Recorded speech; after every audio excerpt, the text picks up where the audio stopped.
might be wondering who had that idea of giving me that many spaces.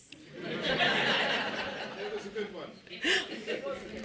Thank you, I appreciate it. But I really was mindful of the trust that the moderator put in me in inviting me to do this. And so as I was praying and wrestling on my knees to think about how to address the assembly today in my role as ecumenical representative of the Synod of the Waldensian and Methodist churches in Italy.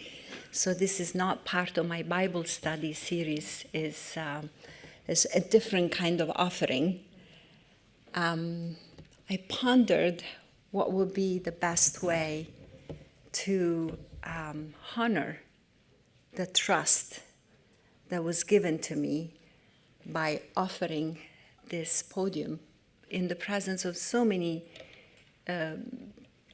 colleagues, pastors, friends, other professors who could have done the job just as well or even better. So I thought I would honor this spot by giving you a little bit more of myself, of my journey, that would maybe explain better why I discerned that those Bible studies were the best message for you. So, if we can go to the next slide.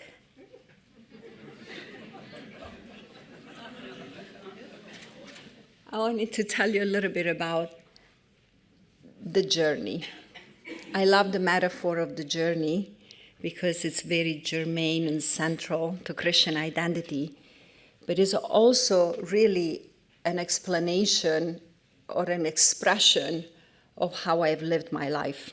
So I currently come to you from Italy directly. This is the trip that I made, where I now serve as a pastoral theologian, practical theologian professor at the Waldensian Seminary in Rome. But it has taken a very long journey, not just geographically, but internally, to get not just to that place, but even to this. So, very briefly, I want to share with you where that journey began. It began in a Baptist home in the deep south of Italy, where I sensed a call to ministry, which I thought was clearly to mission. I wanted to become a missionary. And because I never got to be officially a missionary, I tried to interpret every place God sent me or I chose to go as a mission field. So I sought to make every form of ministry an embodiment of my idea of mission. And in the mission field of life, as a professional immigrant, or in a more romantic way, I would say, as a pilgrim, I've learned a few lessons, and here are the ones. I've learned to navigate, to embrace, and to manage vulnerability, humility, deep disorientation. I've learned to grieve the loss of home and stability and the things that you take for granted when you are at home in your own culture. But I've also learned to spot spiritual companions, like people who, like me, were journeying somewhere. There might have been people who lived there their whole lives, but internally they were seeking something similar. So I attuned myself to these people that could comprehend my needs when I was in a foreign land. And I learned also to create small oases of belonging. They would not be home, but they could be spaces of rest, wherever I needed them, for the sake of my sanity and also for sustainability of ministry.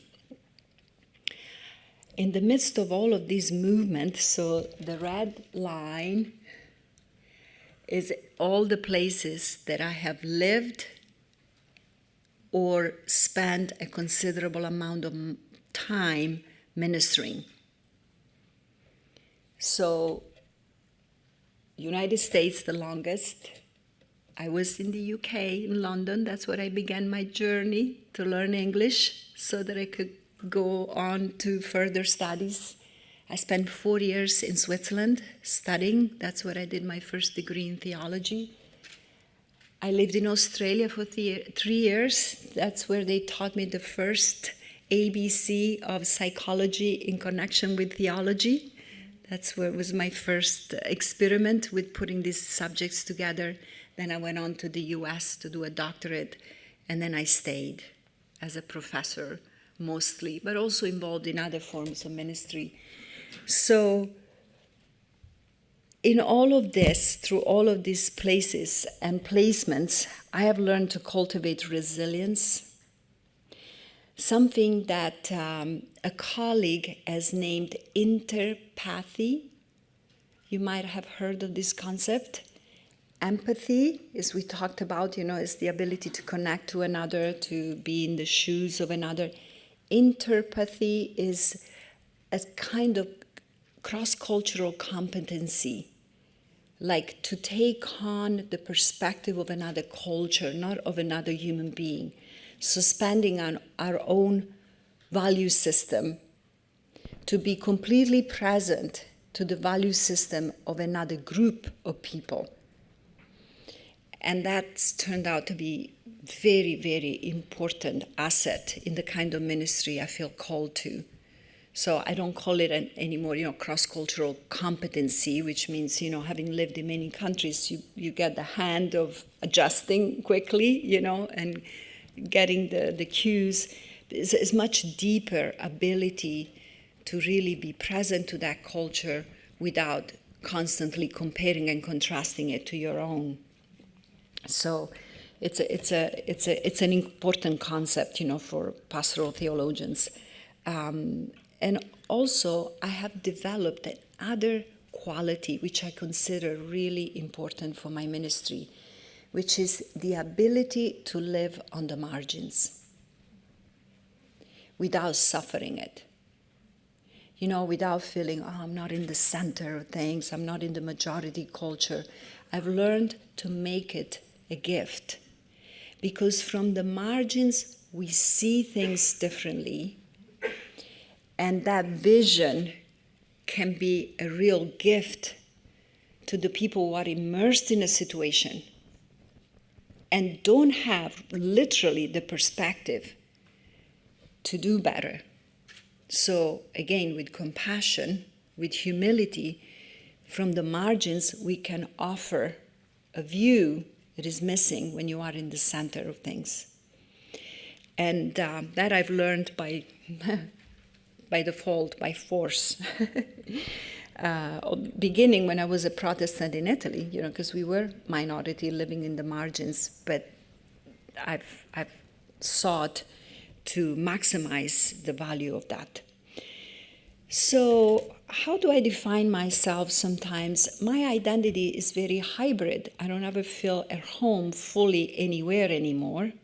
Having lived in other cultures for a considerable amount of time, often untethered, frequently rushing across time zones. But I've learned to reorient myself through sustaining spiritual practices. That's why I share them with you. Centering prayer, being still, contemplation, feeling the ground under my feet, having a spiritual director, somebody who could guide me from outside of myself to offer the different perspective. Journaling, just to track what's happening inside of me and around me. These are practices which I suggested at the end of my Bible studies, and I'll do the same tomorrow, because they have a life life-saving value in my life. Where I had a mega crisis of faith and wanted to leave, didn't want to finish my dissertation because I've been often quoted by my professor. I had learned everything I needed. Why bother writing the paper? The dissertation stage was really rough.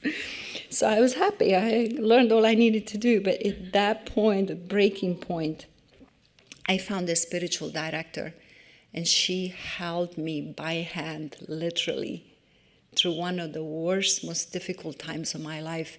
But because I finished that piece of paper, which seemed so useless to me at the time, many spaces have been open for me to minister. So I am grateful with my life to some of these practices and people who have accompanied me. So currently, I see my work in theological education in Rome as my newest mission field. And my key commitments there include the following: creating new educational pathways and encouraging new ministries in response to the needs of the current church. I've heard from the assembly, the church is changing, and so we need different kind of training and different kind of ministries, creative ideas, so that we can prepare for what the church and the world need. And being in theological education, is, of course, that's my task, to attune our ideas, with my colleagues and with the leaders of the synod, because we are a denominational school, to see how to best prepare the future leaders. And then I continue to practice care. That's always going to be my favorite mission field. I do supervision of pastors, spiritual direction, trauma care, and psychotherapy. And I continue my humanitarian involvement. And that's through advocacy and direct work with frontliners, people who work in anti-trafficking work around the world, saving victims from prostitution, especially labor and sexual exploitation, and refugee care. So I serve on boards and conferences, consulting with these projects, because sometimes they're very short-lived. People launch with great ideas, great desire to help, and then there is no sustainability. People burn out. They run out of sources and resources. Our money leave people in the streets, back to where they came. So that's really, it's become a big mission for me, to sustain people, to help them see that the projects they create can be long-term. Because otherwise the disappointment on the people who join or who reach is really huge, It kind of re-wounds them profoundly. So out of all this work and using my practical theology methodology, which suggests that we always start with the lived experience. So I think about, what am I learning from the places where God has put me, from my academic work in the classroom? What do I learn from the colleagues that I listen to in supervision? How are my colleagues in ministry in the churches struggling? What are the issues they're facing? And traveling internationally to listen to what's happening to refugee care and to people trafficked, I gather all this data and make an assessment. That's also practical theology. So you gather the data, make an assessment, like a diagnosis. You make up your mind, what's needed. And then that passes through the cycle of theological reflection.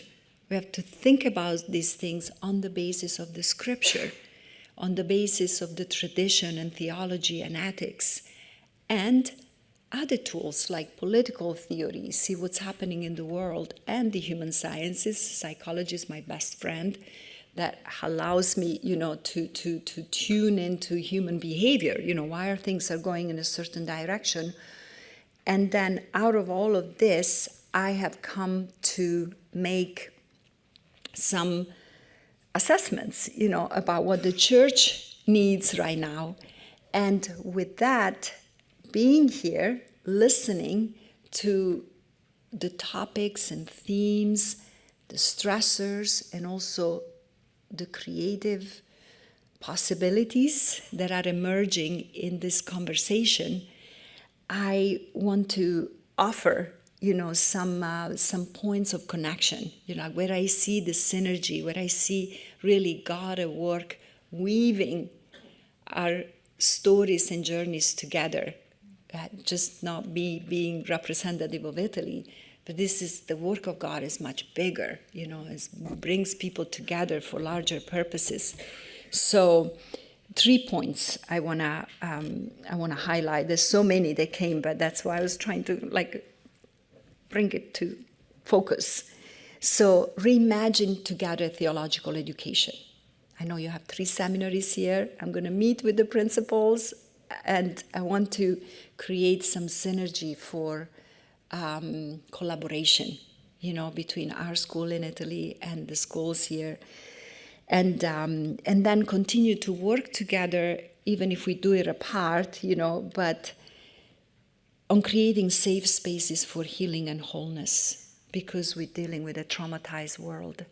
And as there are refugees and traffic victims and vulnerable human beings on the continental Europe, like I've seen many in the US and in developing world everywhere, I'm sure there are in the UK. We're all part of God's world, and so we share resources and joys and also brokenness and vulnerability. And so we can work together on these projects as well. And then my encouragement, which I heard also from you, is to practice radical compassion and hospitality, to continue to stay attuned to the problem of immigration, because it's all feeding into each other, right? People who come are displaced, so disoriented, they lose everything, so they are perfect prey for criminal action, for being trafficked, for instead of breathing a new generation of integrated brothers and sisters in our churches, what we feed is in the criminal industry. That's how I see the problem if we don't intervene. And I know that we do. Churches do amazing work, but this is just an encouragement to keep doing it together. So, some examples of collaboration. Beginning with theological education, as I said, I see a movement everywhere, and I'm really looking forward to having deeper conversations here about having to change the curriculum, just to adapt the curriculum so that it can train for broader tasks. Some of our pastors in Italy have to overlook 4 or 5 churches. I've heard the same is exactly here. So maybe what we need is a diversification of skills and capacities, and empowering the local preachers, the local community, with letting some of their gifts emerge. I heard that also yesterday about people who are called to youth ministry or children ministry. How do we cultivate that and maximize that potential in our churches? We are really in the thick of these conversations in Italy about the track for deacons, because we have a large Methodist population of students who comes, and the track for pastors, people. And so we're trying to be really strategic and intentional about how to reinforce these 2 tracks and add many more. In fact, I'm in the process of creating a chaplaincy track, like people that have a real calling for spiritual accompaniment, in prisons, in nursing home, and in hospitals. And you might think, yeah, of course, but I also come from the US where yeah, of course, chaplains are everywhere. But in Italy, I did not know. Protestants are not allowed into these spaces. Yeah, only the Catholic priest can go visit. So we have a particular dispensation and card and approval, and for pastors who are ordained, if they really have a parishioner who is in that hospital, or if they want to go to prison ministry, this basic connection with the mayor, it's all done locally. But as a country, we don't have the possibility of reaching out outside of the church space with the gift of spiritual accompaniment and care. So I took that for granted. I was like, we should train our people, to do this. And they said, so they go where? Until we get the approval. So that's where I see our partners, the maybe consulting even with some of you who do this work here, so that we can strengthen our possibilities of making a case with the government, So that's where I see that God works, to strengthen our partnerships in these directions. And other possibilities of collaboration through exchange of students and partnerships. In our program, we have students who have to go 1 year abroad. That's part of their curriculum. So why not come to the UK in one of your beautiful seminaries and learn, for a few months what it's like to do ministry here. We have Baptist students, we have mostly Baptist Waldensians, which are the Reformed tradition in Italy, and Methodists. And so the connections are very clear, the threads, the foundations. So this is a real, easy one in a way, if we can work on those strings, to work together. And then the other area was the world as a trauma zone. I've been working on a book by that title for a few years. It's still not coming together because there's more trauma. So I feel like I have to do more research and add more data. But in many parts of the world, the church is ministering in the landscape of trauma. We don't know how many people with deep trauma come through our doors. They are in our families, they are in our generations past. The collective trauma that I was talking about this morning, we have like a burdened community, burdened with heavy souls, wounds that need to be addressed. So there are some colleagues in the United States who have developed these protocols for making churches trauma-informed spaces. And they're just suggestions of very intentional little things that can be done to communicate in subtle and not so subtle ways that we are a safe space for you, and the little things. And also for victims of trafficking, for instance, putting little messages by the doors of our churches, in the banners or in the bathrooms, it's just like slipping a message that here you could be safe. And if you're looking to get out of a situation that is dangerous for your life, you will find people who know how to intervene and not put you in further danger, because that's the problem in these situations. If we don't know what to do, we can harm people more. Like with domestic violence, it's like you have to know when to intervene and how, otherwise the victim is placed at more risk. And so that to me is really an urgent need. We need to maximize the message that the community of believers is a place where people can come for healing. What we promise, we need to deliver. And it begins with ourselves, as I said this morning, but it always continues with an outlook on who is out there. And last but not least, same idea, continuing to stand up for justice in every way we can. I was really moved by the conversation, the discussion yesterday about the World Council of Churches resolution and the support in that direction against genocide. We need, the public theology need to stay bold, to say, to call injustice for what it is, to call cruelty and violence and death dealing for what it is. And in this, I'm getting ready in August to attend our synod, which has a big motion about that. And I know it's going to be a big discussion. Not because our brothers and sisters in Italy wouldn't be of the same mind, but there are complications, in these topics with politics, with history, and with lots of things that you understand. So the church needs to be a sanctuary also for refugees. I've been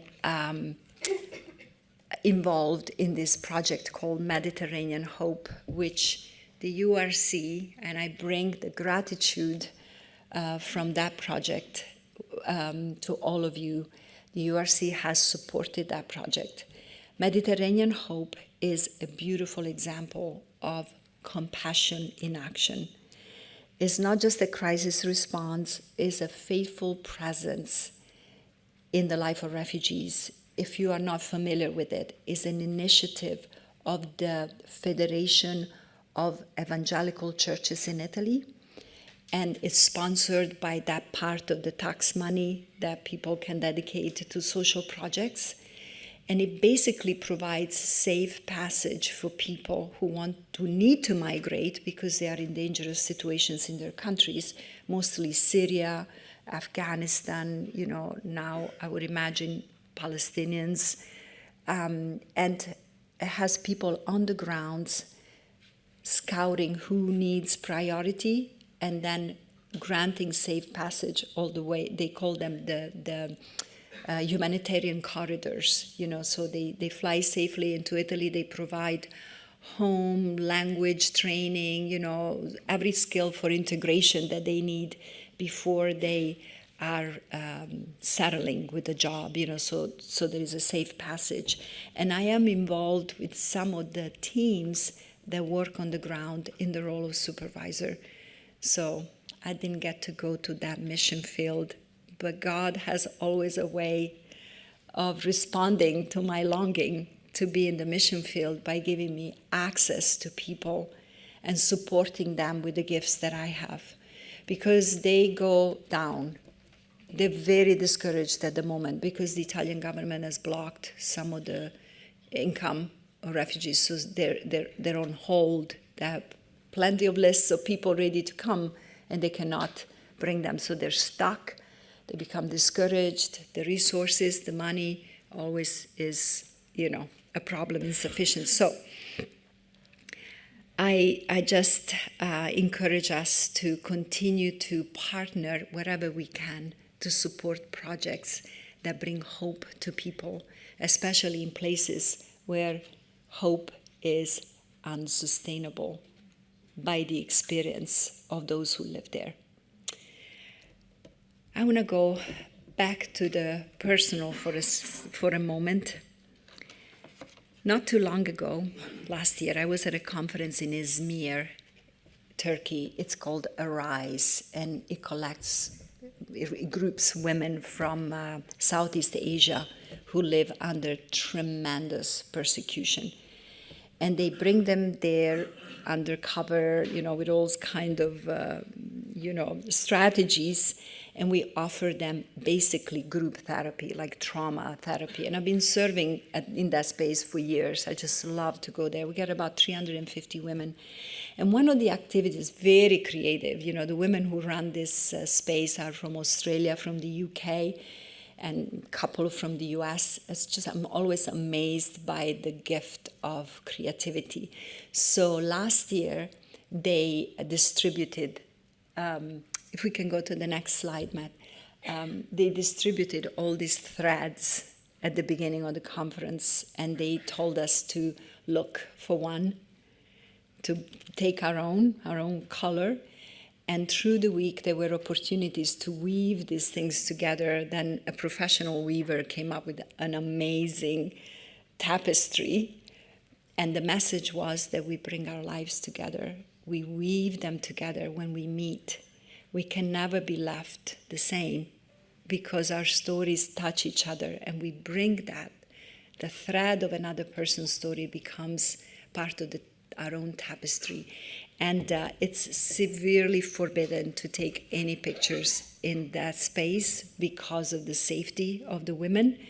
So I couldn't bring the picture of what they created, but I assure you it was beautiful.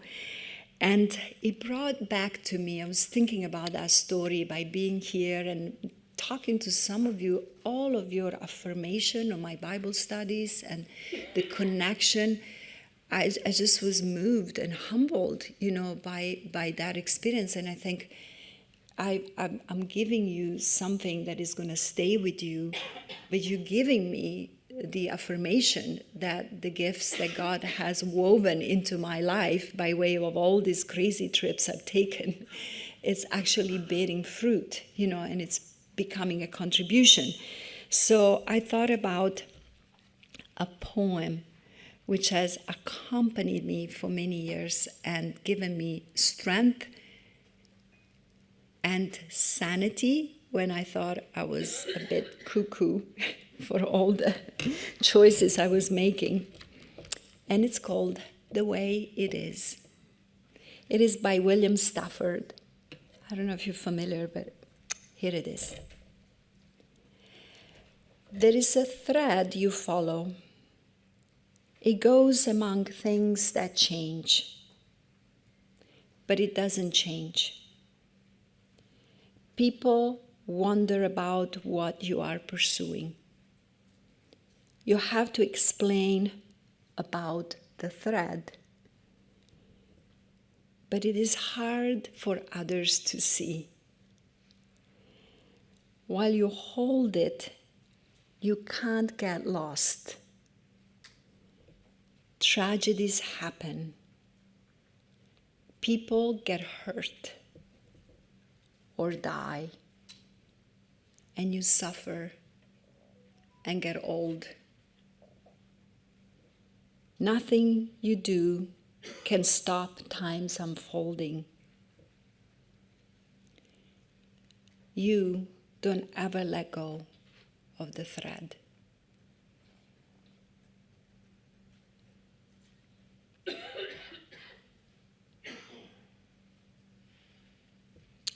You don't ever let go of the thread. We are called to keep the threads together, the threads that bind us as brothers and sisters in Christ, to continue to do the work as partners, as kins, as a family, a community. And so, my last word of encouragement and inspiration for us has to come from a biblical text, which I hold also very dear and which holds me on the path and on the journey. It's the text from Micah 6:8. We are not called for comfort, but for courage. In a world groaning with injustice, wounds, and exile, we are Christ's body, placed in this moment of history, not by accident, but by providence. We are salt and light, not for ourselves, but for the healing of the nations. And the prophet Micah reminds us of what we need to do: to act justly, to love mercy, to walk humbly with our God. This means we need to listen, to see, to open our heart to compassion, and to hold on to our personal thread. Thank you.